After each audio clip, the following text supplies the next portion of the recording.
Naam, kuna swali jingine, ndugu yetu mmoja amesema kupikiwa futari na asiyekuwa Muislamu inaruhusiwa? Yaani mtu si Muislamu, wewe umefunga, ameamua kukutupikia futari, ni sawa tu. Si Muislamu, wewe umefunga, yeye kaamua kukupikia futari, ni sawa tu. Pikiwa futari.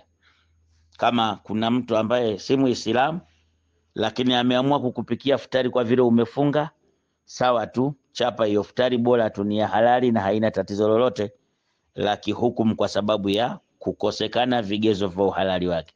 Ikiwa ni vyakula vya halali, ameamua kukupikia futari, bila shaka kula tu hiyo futari na haina shida yoyote.